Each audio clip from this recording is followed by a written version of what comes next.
તો ફરી વાત કરીએ બેંકોના મિની વેકેશનની અને જોડાઈએ અમારા સંવાદદાતા દર્શલ પાસે। જે દર્શલ, કયા પ્રકારની પરિસ્થિતિ અત્યારે જોવા મળી રહી છે?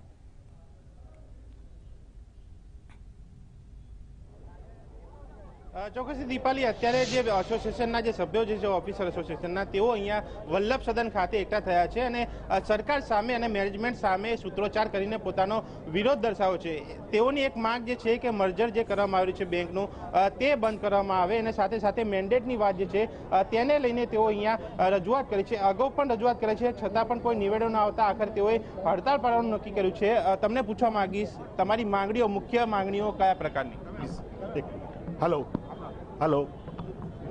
અમારી મુખ્ય માંગણી જે અત્યાર સુધી જણાવી છે તે પ્રમાણે મેઇન આજની જે સ્ટ્રાઇક છે એ મેન્ડેટ માટેની જે ફ્રેક્ચર મેન્ડેટ આપવામાં આવ્યો છે।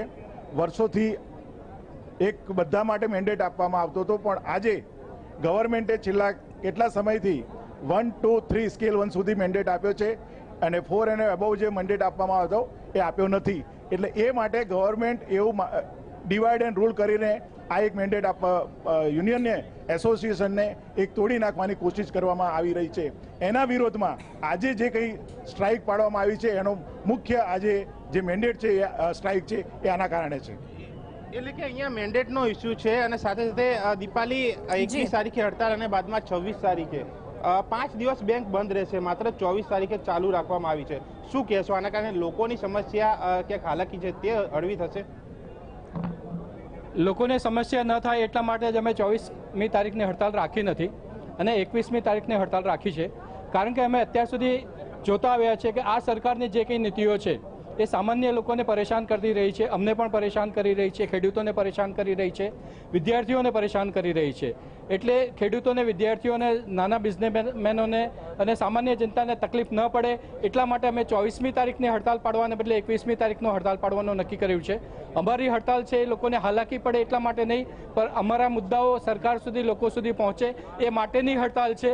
લોકોની સર્વિસમાં તો અમે રહ્યા જ છીએ। ગવર્મેન્ટની જેટલી સ્કીમો, મુદ્રાની સ્કીમ હોય, જનધન યોજના હોય કે જે કંઈ હોય, એ ગવર્મેન્ટની બધી સ્કીમો અત્યાર સુધી પબ્લિક સુધી આ નેશનલાઇઝ બેન્કો જ પહોંચાડી રહેલી છે। એટલે અમે તો લોકોની સેવા માટે જ છીએ અને લોકોને તકલીફ ન પડે એ હંમેશા ધ્યાન રાખ્યું છે। પણ અગાઉ પણ રજૂઆત કરાઈ છે, હડતાલો પડાઈ છે, આ હડતાલથી નિવેડો આવશે? આ હડતાલથી નિવેડો નહીં આવે તો આગળ પણ હડતાલ પડશે અને અમારી સભ્ય સંખ્યાએ નક્કી કરેલું છે કે છેલ્લે જો જરૂર પડે તો અનિશ્ચિત મુદતની પણ હડતાલ જાહેર કરવી અને છેક સુધી લડી લેવું સરકારની આ અન્યાયી નીતિઓ સામે। દીપાલી, બેંક ઓફિસર એસોસિએશન જે છે પોતાના મુદ્દા સાથે લોકોના, એટલે ખેડૂતોના, વિદ્યાર્થીઓના મુદ્દા લઈને નીકળી છે અને જ્યાં સુધી માંગ નહીં સંતોષાય ત્યાં સુધી હડતાલ યથાવત રાખવા માટે જણાવ્યું છે અને અનિશ્ચિત મુદતની પણ હડતાલ તેઓ પાડી શકે તેવી પણ ચીમકી ઉચ્ચારી છે। ચોક્કસ દર્શલ, ચીમકી ઉચ્ચારવામાં આવી છે। દેવેન, આપણી પાસે આવવા માંગીશ, સુરતની જો વાત કરવામાં આવે તો હીરા ઉદ્યોગ હોય કે નાના મોટા બીજા અન્ય ઉદ્યોગો હોય, મિની ઇન્ડસ્ટ્રીયલ હબ કહેવાય છે સુરત। જો દરરોજના કરોડો રૂપિયાના વ્યવહાર થતા હોય છે, ત્યાં જો 5 દિવસ સુધી બેંકો બંધ રહેશે, ખૂબ જ મોટું નુકસાન થવાની પણ શક્યતાઓ છે। આખરે એવા કયા મુદ્દાઓ છે કે જેને લઈને આ હડતાલનો નિર્ણય લેવાયો અને શું રજૂઆત અત્યાર સુધીમાં કરાઈ છે?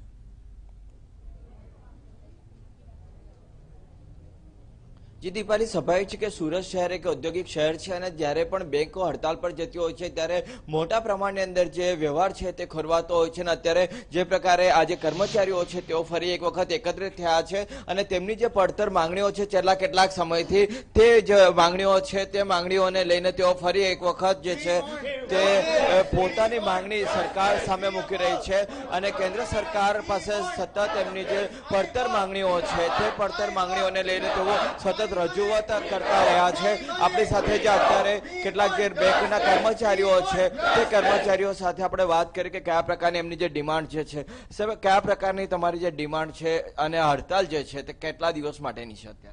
અત્યારે અમારી જે આઈબોક ઓર્ગેનાઇઝેશન છે એની આ 1 દિવસની હડતાલ છે અને અમારો જે મેઇન મુખ્ય મુદ્દા છે એમાં પહેલો મુદ્દો છે કે મેન્ડેટનો। અત્યારે જે ગવર્મેન્ટે અમારા બેન્કર ઓફિસર જે GMG 1 to GMG 7 હોય એના 2 પાર્ટ પાડેલા છે। એક તો 1 to 3 અને એ 1 to 3 નું નેગોશિએશન કરવા માગે છે। અત્યાર સુધીના ઇતિહાસમાં બધી જ જગ્યાએથી જે નેગોશિએશન થયેલા છે ત્યારે 1 to 7 મતલબ કે GMG 1 to ટોપ એક્ઝિક્યુટિવ બધાનું નેગોશિએશન સાથે થાય છે, પણ આ વખતે સરકાર આ રીતે અમારા ઓફિસર ફેટર્નિટીમાં ભાગ પાડવા માગે છે, એ બિલકુલ વ્યાજબી નથી। જે 26 તારીખે કયા પ્રકારનો કાર્યક્રમ જે છે તે કરવાના છો? 26 तारीख को भी जो हमारा प्रोग्राम है उसमें भी अभी आज तो हमारा सारे जितने भी एसोसिएशन है, चाहे वो अवार्ड स्टाफ के हैं चाहे ऑफिसर के हैं, वो सभी मिलके इसके अपोज कर रहे हैं इस बैंकिंग मर्जर का। और जो बैंकिंग में हमारे जो नए नए उनके रिक्वायरमेंट हैं, जैसे कि मैं आपको बताना चाहूँगा कि हमारे जो बैंक स्टाफ हैं वो दूर दराज इलाकों में कई जगह में काम करते हैं, सिक्योरिटी पे कैश रेमिटेंस करते हैं, प्रदर्शन करते हैं, रिकवरी में जाते हैं, तो उन पे भी कई तरह के अटैक होते हैं। तो हमारी डिमांड ये है कि गवर्नमेंट इस सब के साथ में हमारे सभी स्टाफ कर्मचारियों की सुरक्षा का भी एक प्रोटेक्शन दे कि हम बैंक का और सरकार का काम करते हुए अगर हमें कोई क्षति पहुंचती है तो सरकार हमें उसके खिलाफ उसके लिए प्रोटेक्शन प्रोवाइड करे। और दूसरी हमारी डिमांड ये भी है कि हमें जो हमारी डिमांड है, हमारा जो नेगोशिएशन चल रहा है वेज रिवीजन के लिए, हम चाहते हैं कि हमें केंद्रीय कर्मचारी जो हैं सरकार के, उनके बराबर एट पर सीबीसी हमारी डिमांड है कि हमें दिया जाए। જે પ્રકારે સ્થિતિ ઊભી થઈ છે, પૂરે जो आपकी जो डिमांड है स्पेसिफिकली लगता है किस तरह से ये पूरी की जा सकती है? ये तो सिर्फ एक बहाना है। हम जो कर रहे हैं वो सरकार को हम दिखा रहे हैं। ये अभी शुरुआत है, आगे और भी कठिनाई होगी सरकार के लिए। अगर उन्होंने हमारी मांगे अगर कंप्लीट नहीं की, पूरी नहीं की, जो डिवाइड एंड रूल जो सरकार कर रही है ऑफिसर फैटर्निटी में, उसका हम अपोज कर रहे हैं और मिनिमम वेजेस के लिए हम सपोर्ट कर रहे हैं। आज की जो स्ट्राइक है वो इसके लिए ही है। एजेंडा मेन जो है आज के स्ट्राइक का ये है। जब पूरी नेशनलाइज બેંકો જ્યારે હડતાલ પર જતી હોય છે ત્યારે કેટલા મોટા પ્રમાણની અંદર જે નાણાં વ્યવહાર જે છે તે ખોરવાતો હોય છે, અને ખાસ કરીને સુરત જેવા શહેરની અંદર સુરતમાં લગભગ 400 થી 500 કરોડના ટ્રાન્ઝેક્શન ખોરવાઈ છે, પણ ક્લિયરિંગ ને કેશ ટ્રાન્ઝેક્શન અલગ। પરંતુ આ બેંકમાં અમારા એસોસિએશનની એવી કોઈ નીતિ નથી કે અમારે હડતાળ પર જવું। આ તો અમને ગવર્મેન્ટ કમ્પેલ કરે છે, બાકી અમે હંમેશા પ્રજાની સાથે છીએ, પ્રજાના પ્રશ્નથી ચિંતિત છીએ। પણ આ અમારી મજબૂરી છે, કારણ કે તમે સાંભળો તેમ બધા વક્તાઓએ પણ કહ્યું તેમ ગવર્મેન્ટની પોલિસી એન્ટી લેબર છે, એન્ટી વિદ્યાર્થી છે, એન્ટી ખેડૂત છે, એન્ટી આમ જનતા છે।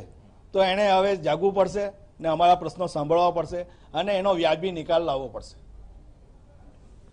જે મહિલાઓ છે આપણે એમની સાથે પણ વાત કરીએ કે જે પ્રકારે આખી જે તમે હવે આંદોલન શરૂ કર્યું છે કે એક પ્રકારે સ્ટ્રાઇક શરૂ કરી છે, શું કહેશો એને લઈને? હવે કયા પ્રકારે આગામી દિવસોમાં તમે આ લડત જે છે તે શરૂ રાખવાના છો? અમે આ લડત છેલ્લે સુધી રાખીશું, જ્યાં સુધી અમારી કોઈ પણ માંગ અમારી માંગ બધી પૂરી થવી જોઈએ ત્યાં સુધી અમે આ લડત છેલ્લે સુધી લઈ જશું। તો જે પ્રકારે બેંક કર્મચારીઓ જે છે તે બેંક કર્મચારીઓની જે માંગણીઓ છે તે માંગણી હવે આગામી દિવસોમાં હજી પણ ખૂબ જ દ્રઢતાપૂર્વક તેઓ આગળ લઈ જવા માંગી રહ્યા છે। અને અત્યારે જે પ્રકારે આજનો કાર્યક્રમ છે તેવી જ રીતે 26 તારીખે ફરી એક વખત આ જે કાર્યક્રમ છે તે કરવામાં આવશે સ્ટ્રાઇકનો, અને પોતાની જે માંગણી છે તે પોતે સરકાર સમક્ષ રજૂઆત કરશે અને તેમની માંગણી પૂરી ન થાય ત્યાં સુધી આ જ પ્રકારે વિરોધ જે છે તેમનો સરકાર સામે સતત આ પ્રકારના જે ધરણા હોય કે સ્ટ્રાઇક હોય કે એ પ્રકારે તેઓ બતાવતા રહેશે। જી ચોક્કસ દેવેન, આભાર માહિતી આપવા બદલ। તો આપણે જણાવી દઈએ આજથી બેંકોમાં એક પ્રકારે મિની વેકેશન જેવો માહોલ જોવા મળશે, કારણ કે 5 દિવસ સુધી બેંકો બંધ રહેવાની છે। આજે ઓલ ઇન્ડિયા બેંક ઓફિસર્સ મારફતે હડતાલનો નિર્ણય લેવામાં આવ્યો છે।